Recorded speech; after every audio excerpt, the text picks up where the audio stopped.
In section 3.10, we're going to talk about some theorems about differentiable functions. Although there are more theorems in the section itself, we're really just going to be focusing on the mean value theorem and looking at that one, as that's going to be very important for us later on, especially when we introduce antiderivatives in chapter 5. So the mean value theorem, which we're going to abbreviate MVT, says that if f is continuous on the interval AB and differentiable on the open interval AB, then there exists a number c in that interval satisfying f prime of c equals f of b minus f of a over b minus a. And we're going to spend this entire video just trying to understand what is that statement really even saying. I want to make clear at the very beginning one little detail. Why do we have closed interval AB and open interval AB right there? And we can think about that being that a derivative doesn't exist at endpoints. So we're thinking about your differentiable on the closed interval AB, that may not work because the derivative may not exist at those endpoints. We only need the open interval for this to work. All right, so what is this saying? We can think about this picture first. Note that f of b minus f of a over b minus a, this is the slope of the secant line connecting f of a and f of b. That is this line right there. That's the secant line, and that is the slope of that line. So we are saying that f prime of c, which we know is the slope of the tangent line,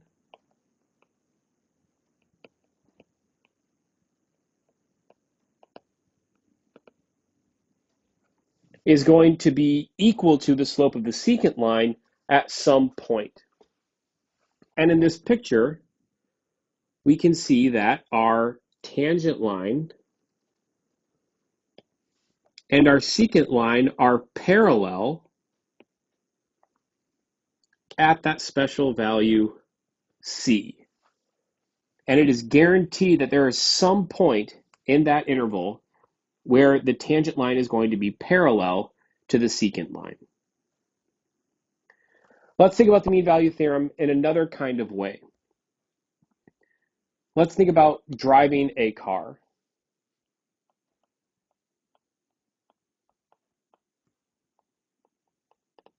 And let's say that the average speed on a trip was 60 miles per hour. That's the average speed, that's the average rate of change, that's the slope of the secant line.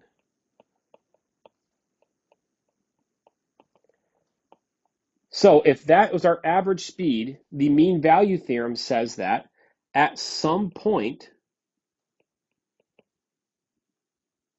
the car has to travel, or sorry, at some point we had to go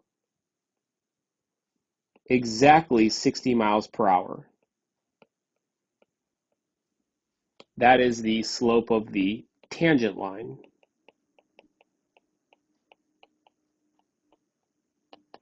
And I think that should make sense. If your average speed is 60 miles per hour, at some point you have to be going exactly 60 miles per hour. And that's what the mean value theorem is telling us. To better understand the mean value theorem, I think it's important that we understand maybe some counterexamples to it. So we're going to look at this simplified version of the mean value theorem. We're going to have the extra conditions that f of a equals 0 and f of b equals 0. That isn't necessarily the case, but that's what we're going to start with here. And that means that the slope of the secant line is going to be 0. If we think about this picture here, the secant line is just the straight line connecting that, and the slope of that is 0. So this is the simplified version where we're trying to find a point where f prime of c is equal to 0. That is a horizontal tangent line. So here's the exercise we're going to do to try to understand this. We're going to try to draw the graph of a continuous differentiable function That means that we cannot take the pen off the paper when we're drawing this, and we can't have any corners, cusps, or vertical tangent lines. We need to draw a graph that connects those two dots, but does not have a horizontal tangent line anywhere. That's going to be our goal to try to do this. And note that if we did this, this would break, or this would disprove the mean value theorem. And you're not going to be able to do it, but it's worth trying to find a way that you could do it. So for instance, I'll give you an example. Here I connected the dots in this way. And there are actually 2 points where I have a horizontal tangent line. And you could call either one of those C, and I did not succeed in trying to draw a graph that worked. So I think you should pause the video, take a minute, and try to think about a graph that would actually satisfy this property. Note that you're not going to be successful, but that it's worth trying. All right, let's look at some common examples of things that might work. Some students say that maybe you could do something like this. It's such a simple function that maybe it actually works, but actually this is the point where any value here has a horizontal tangent line because every point has a horizontal tangent line. So actually that would not be one that works there. And it really is any kind of function that you try to draw, make it as weird as you want, as long as it's continuous and differentiable, has at least one point, and maybe more, where it has a horizontal tangent line, where the slope of the secant line equals the slope of the tangent line. All right, so note that this is not possible. To even better understand the mean value theorem, let's take the same example, but let's relax some of the conditions. That means take away some of the conditions. What if we didn't have to have a continuous function? So let's say that f didn't have to be continuous. Would this still be not possible?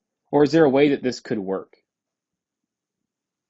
And without being continuous, there's lots of ways this could work. So here's maybe one example of a function that is not continuous, where there is no horizontal tangent line.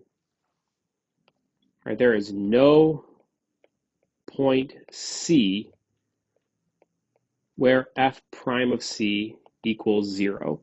It would be at that point right there, but there's no derivative at that hole. Another way that continuity plays an important role, or where that if we don't have it, we can make this work, is do something like this. Or if you have a jump, again, there's no point where the derivative is 0, so that doesn't work. Or you could do something maybe like this. That satisfies everything except for the fact that it's continuous, not continuous, so that doesn't work. It also is true for differentiability. If it's not necessarily differentiable, there are counterexamples here. So how about this one? This also does not have a point where f prime of c equals 0. It would be at that special value, but the derivative doesn't exist at a corner, so there's no derivative there. All right, so we need both continuous and differentiable, but if we have that, there's no way to draw a graph connecting A and B where there's no horizontal tangent line. And if we go back to the statement of the mean value theorem as a whole, we are saying that if we have continuous and differentiable function, there is at some point on the interval a to b where the slope of the tangent line is equal to the slope of the secant line. And this is going to be a very important problem when we're introducing the fundamental theorem of calculus in chapter 5.